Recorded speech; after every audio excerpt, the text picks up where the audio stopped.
Hi friends, welcome to our channel. இன்றைக்கி நம்ம சிறுதானியங்களில் ஒன்றான சோளம்லேருந்து ஒரு டிஷ் பார்க்க போகிறோம் ஃப்ரெண்ட்ஸ்.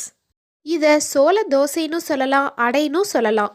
நம்ம எந்த ஒரு பருப்பு தோசை, தானிய தோசை செய்கிறதா இருந்தாலும் அரிசி, உளுந்து, பருப்பு இதெல்லாம் போட்டு நம்ம ஊற வச்சு கிரைண்டரில் போட்டு அரைச்சி நம்ம செய்வோம். ஆனால் கிரைண்டரில் அரைக்காமல் ஒரு ஷார்ட்கட் மெத்தடில் சோள தோசை இன்றைக்கி நான் சொல்ல போகிறேன் ஃப்ரெண்ட்ஸ். வாங்க வீடியோக்குள்ளே போகலாம். நான் இன்றைக்கி சோளம் நைட்டே ஒரு டம்ளர் ஊற வச்சு இப்போ வாஷ் பண்ணி எடுத்துக்கிட்டேன். இதை நாம் இப்போ மிக்ஸி ஜாரில் போட்டுக்கலாம். இது கூட 10 பல்லு பூண்டு நான் உளித்து சேர்த்திக்கிறேன். அப்புறம் கொஞ்சமாக கல்லுப்பு நம்ம சேர்த்திக்கிறோம். இதை தண்ணி ஊற்றி நல்லா நைஸாக அரைச்சி எடுத்துக்கலாம். இப்போ அரைச்சாச்சு ஃப்ரெண்ட்ஸ். இதை நம்ம ஒரு பவுலில் ட்ரான்ஸ்ஃபர் பண்ணிக்கலாம். இது கூட அரிசி மாவு நம்ம அரைச்சது ஃப்ரிட்ஜில் வச்சுருப்போம் இல்லையா, அந்த புது மாவுலேருந்து ஒரு 4 கரண்டி நான் இதில் சேர்த்திக்கிறேன். 4 கரண்டி நம்ம சேர்த்தணுன்னா 10 சோள தோசை நம்மளுக்கு கிடைக்கும். இதுக்கு மாவு புளிச்சிருக்கணும்னு அவசியமே இல்லை ஃப்ரெண்ட்ஸ். நீங்கள் மாவு கரைச்சோன்னையுமே ஒரு 1/2 hour கழித்து நீங்கள் தோசை சுடலாம்.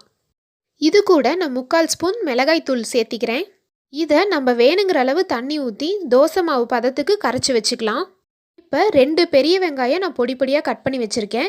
இதை நம்ம தாளிச்சுக்க போகிறோம். ஒரு பாண்டிலில் 2 டேபிள் ஸ்பூன் ஆயில் ஊற்றி கடுகு, கடலப்பருப்பு, உளுத்தம்பருப்பு போட்டுட்டு 2 பிஞ்சு பெருங்காயத்தூளும் நம்ம ஆட் பண்ணிக்கலாம். நம்ம கட் பண்ணி வச்ச ஆனியனும் கருவேப்பிலையும் நம்ம இதில் சேர்த்திக்கலாம். ஆனியனுக்கு தேவையான தூளுப்பு நம்ம இதில் சேர்த்திக்கலாம். இப்போ ஆனியன் நல்லா வணங்கிருச்சு. இந்த ஆனியனை நம்ம இந்த மாவுலேயே சேர்த்திக்கலாம். அவ்வளோதான் ஃப்ரெண்ட்ஸ், நம்மளோட சோள தோசைக்கு மாவு ரெடி ஆகிடுச்சு. இதே ஸ்டைலில் நீங்கள் பச்சைப்பயிறு தோசை செய்யலாம், பருப்பு தோசை செய்யலாம், அப்புறம் கம்பு தோசையும் இதே மாதிரி நீங்கள் ஊற வச்சு அரைச்சி செய்யலாம் ஃப்ரெண்ட்ஸ்.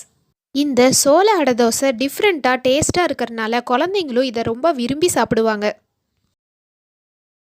இந்த சோள தோசைக்கு சைட் டிஷ்ஷே தேவையில்லை ஃப்ரெண்ட்ஸ். ஆனியன் இருக்கனால சும்மாவே சாப்பிட்லாம்.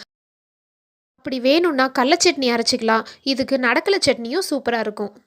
அவ்வளோதான் ஃப்ரெண்ட்ஸ், நம்மளோட ஹெல்தியான சோள தோசை ஈஸியாக டேஸ்டியாக ரெடி ஆகிடுச்சு. நீங்களும் இந்த டிஷ்ஷை கண்டிப்பாக ட்ரை பண்ணி பார்த்துட்டு எனக்கு கமெண்ட் பண்ணுங்கள். இந்த வீடியோ உங்கள் எல்லாத்துக்கும் பிடிச்சிருக்குன்னு நினைக்கிறேன்.